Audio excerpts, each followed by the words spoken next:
একাধিক ইস্যুতে শনিবার 11 এপ্রিল পাঁচটার গাববেড়িয়া ধুলোর বাঁধে এক সাংবাদিক সম্মেলন করল রাষ্ট্র সেবা দল পশ্চিমবঙ্গ শাখার কর্মীরা।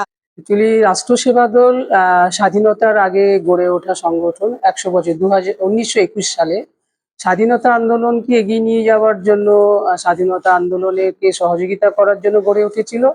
178 জন শহীদ হয়েছিলেন রাষ্ট্র সেবা দলের যারা কর্মী ছিলেন।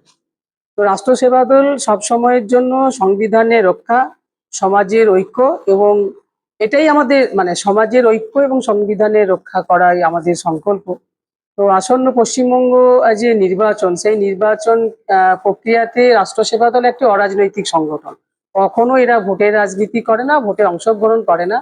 কিন্তু সারা ভারতবর্ষে যেভাবে একটা ঘৃণা, ভয় এবং বিভাজনের যে রাজনীতি তৈরি হয়েছে, সেই জায়গায় দাঁড়িয়ে রাষ্ট্র সেবা দলের পশ্চিমবঙ্গ শাখার পক্ষ থেকে আমাদের মনে হয়েছে সাধারণ মানুষ, বিশেষ করে এই একটা নির্বাচন তো শুধুমাত্র একটা রাজনৈতিক প্রক্রিয়া নয়, সেখানে আপনার কি বলবো, একটা সমাজ গঠন, একটা সমাজের ঐক্য, সমাজের যে মূল্যবোধ সেগুলোকে, গণতন্ত্র সেগুলোকে রক্ষা করা।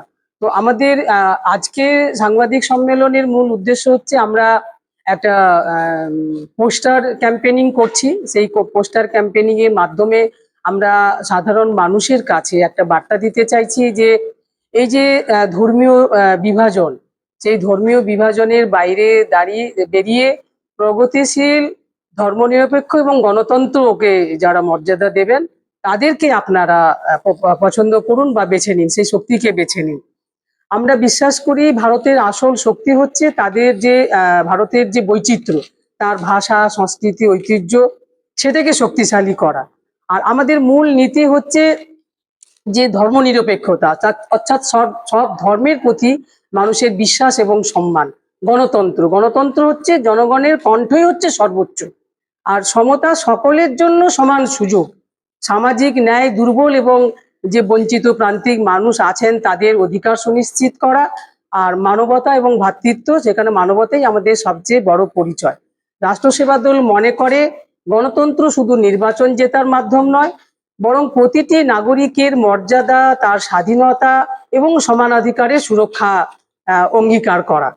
এই নির্বাচনে আমাদের কি বলবো, ঘৃণা রাজনীতিকে দূরে সরিয়ে সৌভ্রাতৃত্বের যে বিষয়টা আছে, শান্তি, ঐক্য এবং উন্নয়নের পথ বেছে নেওয়া, এই কথাগুলো আমাদের মূল হচ্ছে যে গণতন্ত্রকে রক্ষা করা, মানুষের শিক্ষা, কর্মসংস্থান, তার স্বাস্থ্যকে গুরুত্ব দেওয়া, নারী, যুবক, কৃষক, শ্রমিকের কণ্ঠকে শক্তিশালী করা, বিজ্ঞান মনস্ক এবং প্রগতিশীল চিন্তাধারাকে সমর্থন করা। এই যে ভয়ের পরিবেশ, এই যে বিভ্রান্তির পরিবেশ, এই বিভ্রান্তি ভয়ের পরিবেশকে সরিয়ে রেখে সত্য, ন্যায় এবং মানবতার পাশে দাঁড়ানো, এই বিষয়টাকে সামনে রেখে আমরা সাধারণ মানুষের কাছে, বিশেষ করে মহিলা, যুবক, শিক্ষিত যুব সমাজ, আপনারা জানেন এই এই যে কথাগুলো আমি বললাম, যেগুলো মূলত সংবিধানের মূল মন্ত্র। পশ্চিমবঙ্গে এই মুহূর্তে যেভাবে এসআইআর এর নামে মানুষকে তার গণতান্ত্রিক অধিকার থেকে বঞ্চিত করা হচ্ছে, শিক্ষিত সমাজকে তার কর্মসংস্থানের বিষয় থেকে সরিয়ে দেওয়া হচ্ছে। আপনারা জানেন আমাদের রাজ্যে কয়েক হাজার স্কুল বন্ধ হয়ে যাচ্ছে। স্কুলে, বিশেষ করে গ্রামীণ এলাকায়, প্রান্তিক এলাকায় প্রাথমিক বিদ্যালয়গুলোকে তুলে দেওয়া হচ্ছে এবং শিক্ষার পরিবেশ নষ্ট করা হচ্ছে। এবং এই যে শিক্ষকদের যে চাকরি চলে গেল, এটা একটা সারা ভারতবর্ষে, বিশেষ করে পশ্চিমবঙ্গে একটা অভূতপূর্ব ঘটনা। আমাদের যে অধিকার আমরা পেয়েছিলাম, 100 দিনের কাজের অধিকার, পশ্চিমবঙ্গে সেটা নেই, সেটা কেড়ে নেওয়া হয়েছে। মানুষের কাজের অধিকার কেড়ে নেওয়া হয়েছে। এই যে সামগ্রিকভাবে পশ্চিমবঙ্গের যে বাতাবরণ, সেই জায়গায় দাঁড়িয়ে আমরা চাই মানুষের কর্মসংস্থানের সুযোগ হোক। স্বাস্থ্যক্ষেত্রেও আপনারা জানেন কিভাবে স্বাস্থ্য ব্যবস্থা ভেঙে পড়েছে।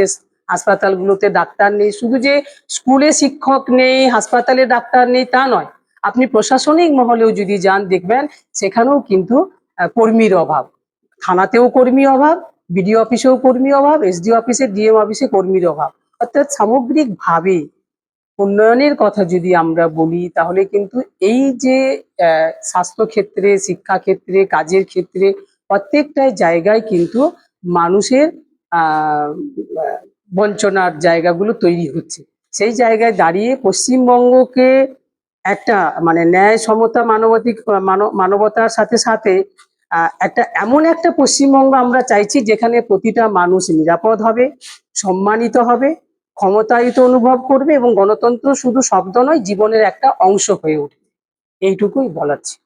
দেখুন, কিছু কিছু ক্ষেত্রে তো মানুষ অবশ্যই করে। আমাদের, আপনি ঠিকই বলেছেন যে কিছুদিন আগে দেখুন কোথাও তো একটা কিছু মানুষকেও তো তাকে সচেতন করতে হবে।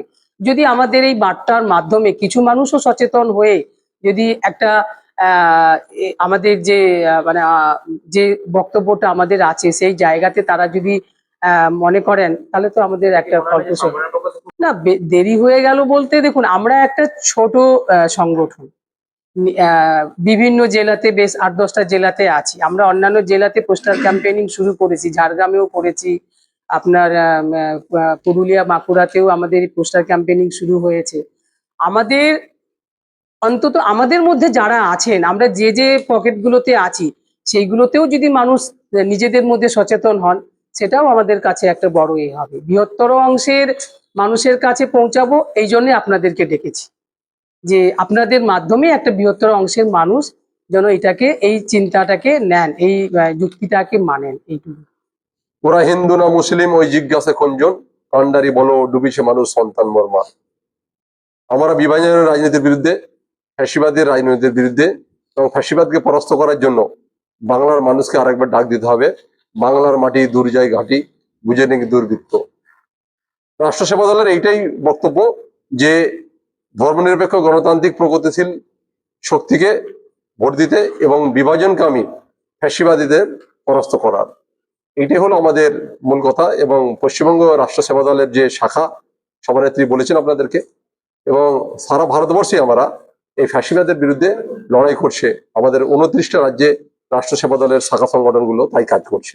এই যে সাংবাদিক সম্মেলন আজকে আয়োজন করা হয়েছে রাষ্ট্রীয় সেবা দল পশ্চিমবঙ্গের পক্ষ থেকে, আমি একজন সমাজসেবী হিসাবে এখানে উপস্থিত। তো আমরা চাই, আমার যে চিন্তা ভাবনা সেটা হচ্ছে যে চারিদিকে এই যে ধর্মীয় বিভাজনের রাজনীতি চলছে, এর ঊর্ধ্বে উঠে যাতে একটা ঐক্য এবং একটা সামাজিক ঐক্যবদ্ধতায় আমরা আসতে পারি, সেই জন্যে আমরা সবসময় নিরলস পরিশ্রম করে চলেছি, যাতে করে গণতন্ত্র রক্ষায়, মানুষের ন্যায় নীতিবোধ রক্ষায় এবং কর্মসংস্থানের পক্ষে এবং সমস্ত বেকার সমস্যার সমাধানের চিন্তা বা লক্ষ্যে আমরা একসঙ্গেই প্রায় কাজ করে চলেছি। পশ্চিমবঙ্গে শিল্প আসুক বা সারা ভারতবর্ষের এই শিল্পের উন্নতি হোক, শিক্ষার উন্নতি হোক, স্বাস্থ্যের উন্নতি হোক এবং আর্থসামাজিক কাঠামো আমাদের সমাজের প্রত্যেকটা লোকের যাতে উন্নতি হয়, সেই জন্য আমরা প্রায় নিরলস এই রাষ্ট্র সেবা দল, যিনি আমাদের সভাপতি রয়েছেন, নিরলস পরিশ্রম করে চলেছে। এনাদের এই সংগ্রামকে আমি অভিনন্দন জানাই এবং যাতে সাফল্যমণ্ডিত হয় তার জন্যে আমি ওনাদের জন্যে কামনা করি।